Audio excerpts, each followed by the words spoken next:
Hey, and welcome to After Hours here at Linda's. Tonight we have a great episode planned for you. We're going to be taking a look at the Designs with Lines mini kit that we offer here at Linda's. So it's going to be a book, and it's also going to have two of our most popular stencils in that kit as well. And we're going to be doing it on some fun fabric, showing you how you can kind of manipulate designs to make them work for what you have available.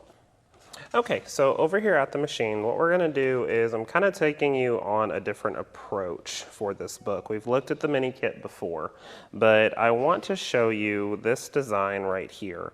Majority of these basic 8 designs are built to fit within a block. However, sometimes you see things that aren't a traditional square block like the center of this. Look at this like a double wedding ring or maybe a cathedral window. And you're looking to see how you can incorporate some of the designs that you have into these different shapes. So the cool thing about this is we can take our basic 8 that comes in that mini kit, and we're going to do label side down, and we're going to line up all of these lines with the corner sections of this odd shaped piece. We're going to grab our Pounce powder, always remember give it a little hit, and then we're going to brush that powder inside this section, remove our stencil, and then we have our pounced lines. The next thing that I'm going to do is take my Ultimate marking pencil, and I'm going to begin to mark on this design, always keeping in mind that since this isn't that traditional square, we kind of have to think a little bit outside the block. So with this pattern in this book, it's telling us kind of where we need to start and end with these arrows. So I'm looking at a starting point in one of the outside point sections that we have. So I'm going to start out here, and I'm going to coming clockwise, I'm going to come in and I'm going to give myself a loop and then come over and point onto that section. We're kind of morphing this to fit this design. Coming down again with a loop and out here to a point. In with our loop, point, loop to point. Remember, you're stretching those corner ones out as far as you can. Loop to point, loop to point, loop to point, and then loop, and then you're ending right back here. So you have your starting and your ending at this point here. And that's going to quilt that out super duper fast when you're doing that. Now normally I start quilting right away, but I think Mom can handle this one. Okay, alrighty, so let's get this machine going. Pull it up over here. So I'm going to go by your starting point that you put down. Okay. Just going to pull up that bobbin thread. Get my little secure stitches in.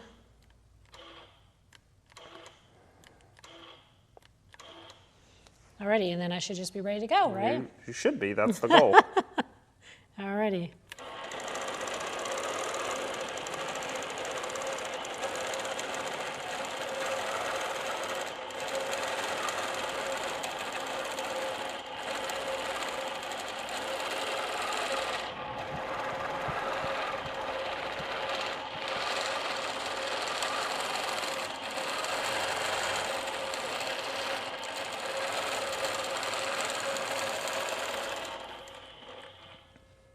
Alrighty, there we go. Cool.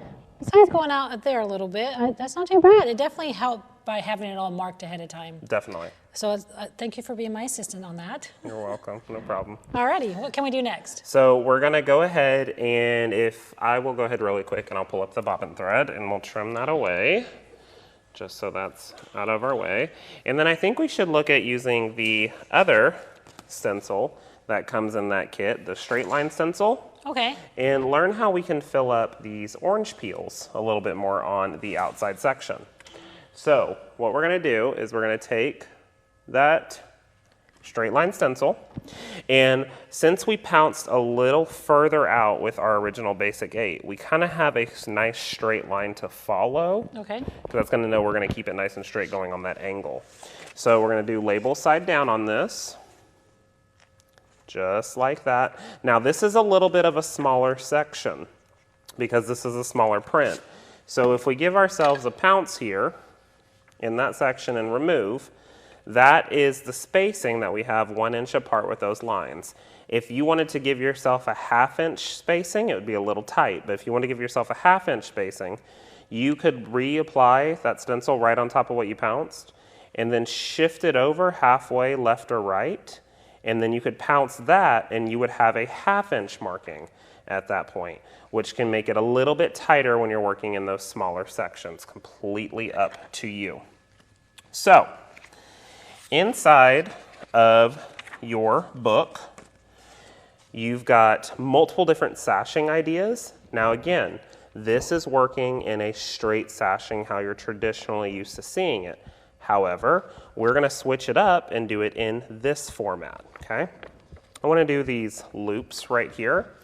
So we're going to start midway right over here. And the first loop that we're going to do is going to be in the blank section up at the top. And then when you come down, half of your loop will be over your pounced line. So we're going to come up, loop, and then drop down halfway over. Then we have that other loop. So now, repeating that same process, we're going to go up with a loop in the blank section, and then half of a loop on the dash. Blank, dash, blank, dash, blank, dash, blank, and then we'll end it over into the point there. So keeping that same metric going around, we're going to start off in that blank. So we're doing blank, dash, blank, dash, blank. Start to make a little song out of it. Then you get through it. Yeah, that should be true. Blank, dash, blank, and dash. Yeah, the white is a little bit tricky, but it'll be good. You're going to sing your song in this portion. We could also, you know, we've got the light gray chalk pencil. Yeah. We could do that in the white section as well. It's completely up to you, but if you start singing that song, you'd be surprised. Well, would it show up under black light? Probably not as easy. Okay. Yeah. It's possible, but it might not be as easy. And there we go. Okay. Are you ready? Yeah. Or do you want me to do this one? I want to give it a shot. You want to give it a shot? And then if I stop, it'll be at the white. Okay.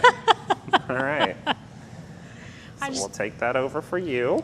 I think it's good to see that if you're really a true beginner and don't get on the machine near as much like I don't, that you can still do it, right? Yeah. It doesn't have to be perfect That's the by best any part means. about it, yeah. So I'm starting right here, right? This is my starting point. Correct.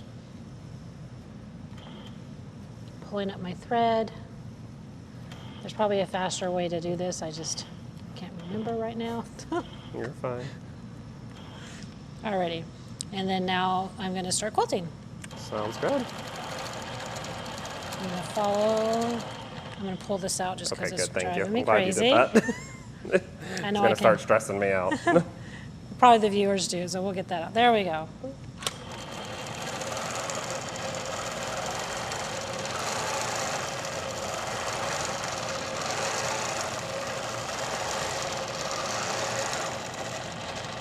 Just go into that dash. And then you can do a little tiny one there in the blank, and then go to that intersection, and now you're starting in blank, dash.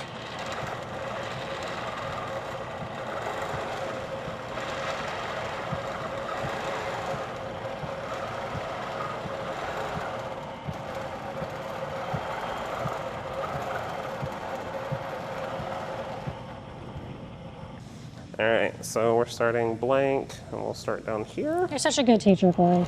Thanks, Mom.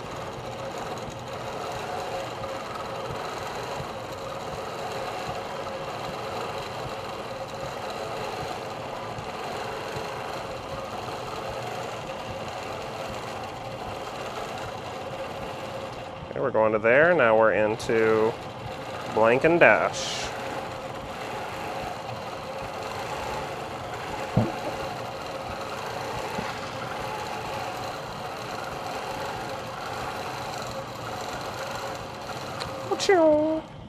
Oh, that's pretty nice. Just like that. I love it. So, what did you think?